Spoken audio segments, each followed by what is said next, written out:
FIR होना चाहिए। प्रशासन से हमारी मांग है कि इन सबको गुंडों को पकड़ करके जेल में डालना चाहिए। इनके ऊपर शाम में क्या हुआ था? आप भी कल गए थे, उस समय आपके सामने बूथ पर हंगामा हो रहा था। एज अ कैंडिडेट हमको अधिकार है, हर एक बूथ पे आप लोग भी सब कोई थे मेरे साथ। वहाँ पे हम बूथ लूटने गए थे देखने के लिए कि कितना पोलिंग हुआ, क्या हुआ। उसमें से एक ये जो भाजपा वाले जो गुंडे हैं वो बैठे हुए थे अंदर में। उनसे पूछे हम कि आप वोट डाल दिए, तो बोला कि हाँ डाल दिए। तो हम फिर अंदर क्या करने, आप बाहर निकलिए। उसी पे ये लोग भद्दी भद्दी मुझे गालियाँ दी गई है। उसके बाद से ये लोग पत्थर, बांस और डंडा लेकर के मेरे ऊपर जानलेवा हमला हुआ है। और उसके बाद से मेरे कार्यकर्ता को आज सुबह सुबह मार दिया गया। आपको भी चोट लगी थी क्या? चोट नहीं लगी, लेकिन भद्दी भद्दी, कोई बेटी को भद्दी भद्दी गाली देगा? कौन दिया उनको अधिकारी? भाजपा वाले गुंडे को। हताशा में है क्या? कौन हताशा में रहेगा? भाजपा वाले हताशा में है। ये देखिए क्या कर रहे हैं ये लोग, गुंडागर्दी पे आ गए हैं, बदनाम कर रहे हैं गोदी मीडिया में कल से। देखिए, फिर से एक बार छपड़ा हिंसा के दौर से गुजर रहा है। और कल भी चुनाव के दौरान हमने देखा कि कई सारे बूथों पर राष्ट्रीय जनता दल के कार्यकर्ताओं ने मार पिटाई की और हिंसा दिख रहा था। फिर भी हम लोगों ने संयमित ढंग से चुनाव संचालित होने दिया।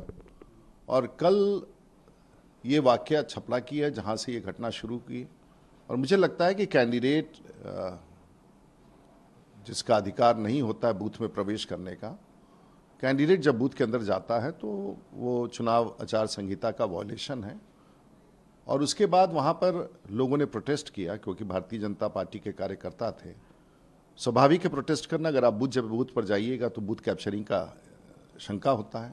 और उसके बाद बहसा बहसी हुआ और उसके बाद वहाँ से निकलने के बाद पत्थरबाजी हो गई और दोनों दल के कार्यकर्ताओं के बीच में। ये शुरुआत तो वहीं से हुआ। उसके बाद लगातार पूरे शहर में राष्ट्रीय जनता दल के कार्यकर्ता घूम घूम करके टोले बना बना करके लोगों को मार पीट रहे थे। और ऐसी घटना आज सुबह की है जब मोहन सिंह नाम के व्यक्ति चाय पीने गए तो उनको मारना पीटना शुरू किया। वो गांव जब लौटे तो गांव के नौजवानों ने देखा, उनकी पिटाई देखी, उनकी हालत देखी। और उसके बाद सब लोग गांव के वहाँ पर उसी स्थान पर गए और उसी समय से ये हिंसा का दौर शुरू हुआ। पता चलता है 500,000 की संख्या में लोग किसी के ऊपर आक्रमण करने जा रहे थे। फिर ये वारदात हुआ। अब ये तो जांच से पता चलेगा, लेकिन ये हिंसा की शुरुआत तो जिस बिहार के बारे में हम लोग बात करते हैं, मैं तो पिछले 30 साल से इसकी सामना करता हूँ, हिंसा का दौर। और ये पूर्णतः राजनीतिक तांडव है। इसी दहशत से लोग सरकार में आना चाहते हैं, इसी दहशत से राष्ट्रीय जनता दल देश की सरकार में जाना चाहती है।